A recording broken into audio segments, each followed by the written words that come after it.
Hay cosas que nos desestabilizan, pero la clave es tener lugares que nos reparan. Mi sitio de reparación es un sitio bueno.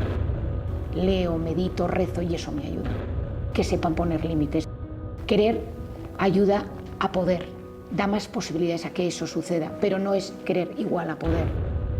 La felicidad, para mi gusto, no es que no exista, es que la felicidad se experimenta.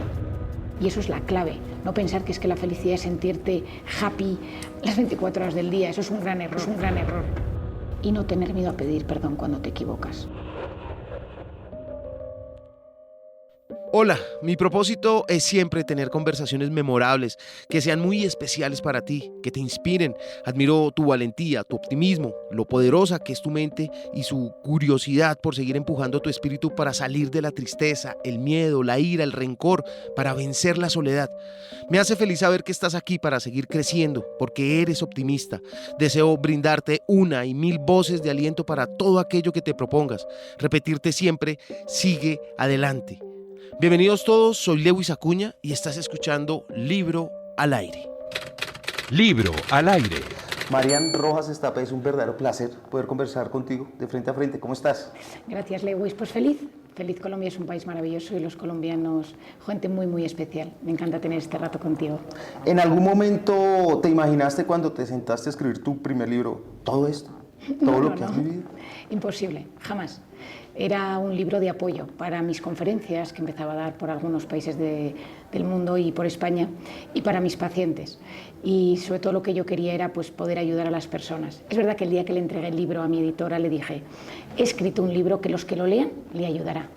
Pero yo atravesaba en ese momento una circunstancia personal muy, muy complicada con uno de mis hijos y me desvinculé del libro. Simplemente pensé, bueno, el que lo lea le ayudará, yo lo recomendaré, pero jamás pude imaginar esto que está sucediendo. Marian, acabas de mencionar una palabra clave, tus pacientes, ¿cierto? No lectores, tus pacientes. A estas alturas, ¿qué prefieres, una consulta o una entrevista? Bueno, es que no puedo dejar la consulta. Cuando empezó a pasar todo este fenómeno con los libros, mucha gente me preguntaba, pues supongo que dejarás la consulta, dejarás los pacientes. Y tuve momentos de gran reflexión hacia dónde me quería dirigir yo, cómo quería transformar mi vida profesional, porque las presiones también eran fuertes. Yo doy conferencias, pues tengo mi pequeño canal de Spotify o YouTube, mis libros, y me di cuenta que no podía dejar la consulta. Lo primero porque en mis pacientes palpo cómo está la sociedad. Lo segundo es porque mi vocación es de curar, yo soy médico. O sea, a mí lo que más me puede gustar en esta vida es curar a la gente, ver sus traumas, sus heridas, sus miedos, inseguridades y poder sanarles. Es verdad que la divulgación ayuda, pero a mí me gusta llegar al corazón de la persona, tenerlo delante y ver cómo de repente me abre todo lo que le ha pasado y yo voy colocando esas inseguridades, miedos y traumas en su vida. Y me di cuenta que no podía dejar la consulta. Y entonces que teniendo la consulta como eje principal de mi trabajo, tenía que ir introduciendo pues, las conferencias. Doy muy pocas conferencias proporcionalmente a las que me piden. Doy una a la semana, viajo muy poco, muy poco. Antes de la pandemia viajaba más. Pero tengo 4 niños pequeños y pues no, quiero conciliar. Y al final yo mando un mensaje que tengo que ser coherente. Y si no me acuerdo todas las semanas de cuál es mi sentido de vida, pues estaría todo el día viajando, que me encanta, ¿eh? Y luego la divulgación, que es otro tema que me encanta. Pues las entrevistas, Spotify, pues algunos vídeos en Instagram o en YouTube. Pero es verdad que intento hacer un equilibrio entre todas las facetas para ayudar a las máximas personas sin dejar esa parte de los pacientes que me encanta. Y en este momento, ¿tú eres Marian o eres la doctora Rojas? Siempre he sido Marian. O sea, sé que soy la doctora Rojas, mi padre es el doctor Rojas, tengo una tía que es la doctora Rojas, que es la hermana de mi padre, pero yo siempre he sido Marian. De hecho, si alguien me llama doctora, pues a mí me gusta esa cercanía. Yo soy una persona muy cercana, muy cercana. Me da igual que sea la persona más sencilla y humilde a una persona muy poderosa. Mi labor empezó en temas de solidaridad. Yo desde muy pequeña, parte de mi verano lo dedicaba a gente que sufre. Y entonces me fui a la India, me fui al Bronx, me fui a Camboya, me iba pues, a temas de Europa en lugares muy pobres, pues a barriales de España. Y entonces siempre me ha gustado mucho la parte más sencilla, la gente muy humilde, porque te ayuda a entender el sufrimiento desde otro punto de vista. Te olvidas de tus problemas para ayudar a los demás, te transformas tú, es mucho más lo que tú, en cómo tú te transformas, que lo que haces por las personas que tienes delante. Entonces, doctora Rojas me parece que me distancia de la gente, pero es verdad que, bueno, soy la doctora Rojas, pero es verdad que la gente, todo el mundo me conoce como Marian y me gusta que así sea y no me importa nada. Y en todo este recorrido, María, acabas de mencionar muchos sitios, muchos trabajos, mucha solidaridad. ¿Existe en tu memoria una frase especial, un reconocimiento especial que alguien te haya dado en algún momento que tú dices, caramba, esto fortalece mi propósito? Uy, mira, pues te voy a contar una cosa que no lo sabe tampoco mucha gente. Cuando yo estuve en Camboya, yo decido marcharme a Camboya a trabajar en un basurero y a sacar personas del basurero de Phnom Penh, uno de los países y ciudades más pobres del mundo. Entonces yo leí mucho sobre cómo estaba Camboya, las secuelas de la guerra de los Jemeres Rojos, Pol Pot, el genocidio que hubo ahí, y decidí que también quería trabajar en el mundo de las niñas prostituidas. Y entonces me estuve planteando cómo conseguir romper esa barrera cuando yo entrara en los prostíbulos, hacer prevención del VIH o mirar las condiciones que tenían todas esas niñas. Y se me ocurrió comprar sugus, que supongo que aquí en Colombia no existen, que son unos caramelos blanditos de colores y que en España son un clásico. Y entonces compré kilos y kilos de sugus y me los llevé a Camboya. En el avión los perdí, se me perdieron las maletas, luego aparecieron las maletas. Yo llevaba 10 kilos de sugus y en los pantalones de los bolsillos, yo cuando llegaba al basurero de Phnom Penh, que es terrible, esos basureros de ciudades pobres que son una cosa terrible y todos los niños ahí buscando, yo les iba dando sugus para intentar que me miraran a los ojos y sacarles una sonrisa. Y yo me di cuenta que eso activaba la sonrisa. Y entonces fui a los barrios donde existe más prostitución y para que me dejaran entrar yo llamaba a la puerta y sacaba y decía Nek Chon Yames Korkropte, que quiere decir en camboyano, ¿quieres un caramelo? Entonces el dueño del karaoke o del sitio me miraba un poco así, pero nadie me dijo nunca que no, es que nunca dices que no a un sugus, porque es que están muy ricos. Y entonces cuando empecé, yo llevaba semanas allí, la gente me llamaba Madame Bonbon, mamá caramelo. Entonces yo llegaba al basurero y decían, ha llegado Madame Bonbon. Y el día que yo me marchaba, no avisé que me iba porque yo soy terrible en las despedidas, pero terrible es, o sea, yo me marcho de un sitio, me despido de alguien que se va y lloro, pero de forma desconsolada. Y entonces yo llevaba allí mucho tiempo y no me quería, o sea, me tenía que ir. Entonces me fui al aeropuerto y simplemente le había dicho a muy pocos que me marchaba. Y me subí a un tuk-tuk con las maletas y cuando llegué al aeropuerto había, no sé si 100 niños con unas camisetas que ponían Nek Chon Yames Korkropte y detrás ponía hasta luego Madame Bonbon.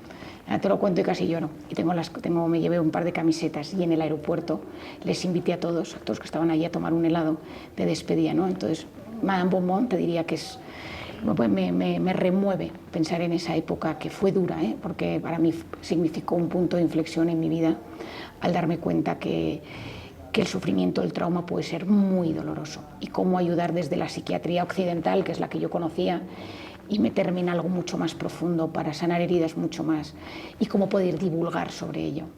Con la imagen que yo tengo con esta historia de esa Madame Bonbon, ¿cierto?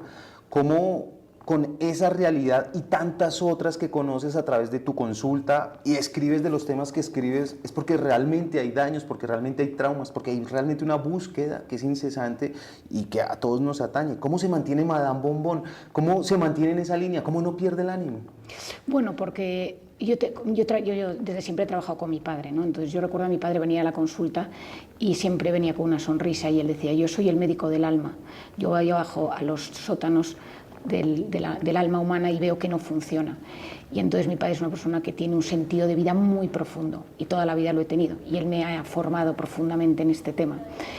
Eso es una cosa. Por otro lado es que sí que hay días que me afecta, sí que hay días que sufro. Llevo, por ejemplo, una época después de la pandemia muy dura de pacientes.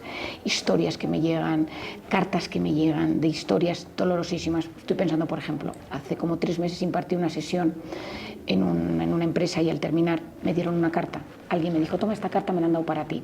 Entonces en el coche, en el taxi de vuelta, leí la carta y yo lloré leyendo esa carta. Había un teléfono al final y le dije a mi secretaria que me la citara. Es una persona, yo tengo mucha lista de espera, le dije, en el primer hueco que haya quiero ver a esta persona y la quiero ayudar.